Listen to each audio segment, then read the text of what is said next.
In today's video, I'm going to teach you how to download and install WinRAR on Windows. By the end, you'll have WinRAR set up and ready to extract and create compressed files without any hassle. First, open your web browser and go to the official WinRAR download page. It's important to use the official website to avoid bundled or unsafe installers. Double-check the address bar to make sure you're on the genuine WinRAR site before proceeding. If you searched for it, choose the result that clearly points to the official domain. Once you're on the download page, look for your preferred language in the list. You'll typically see options for different languages, as well as versions for 64-bit and 32-bit Windows. Most modern PCs use 64-bit, so that's likely the one you want. If you're unsure, you can check your system type under Windows Settings, then System, then About, but for most users, the 64-bit option is correct. Click the download button next to your language, and your browser will start downloading the installer. Keep an eye on your downloads folder so you can find the file easily afterward. When the download finishes, click the installer to open it.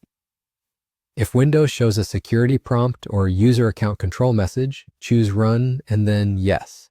This is normal for trusted installers. The WinRAR setup window will appear with a straightforward set of options.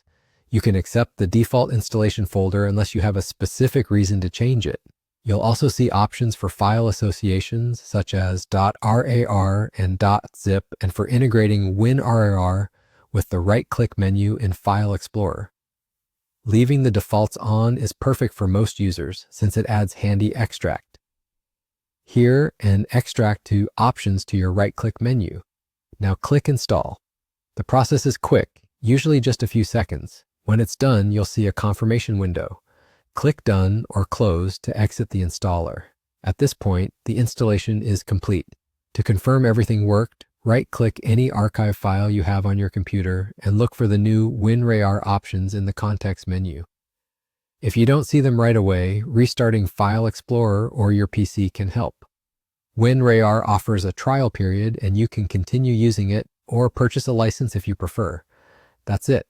You went to the official site, chose your language, downloaded the installer, ran it, clicked Install, and you're done. Thanks for watching and enjoy your new file management tool.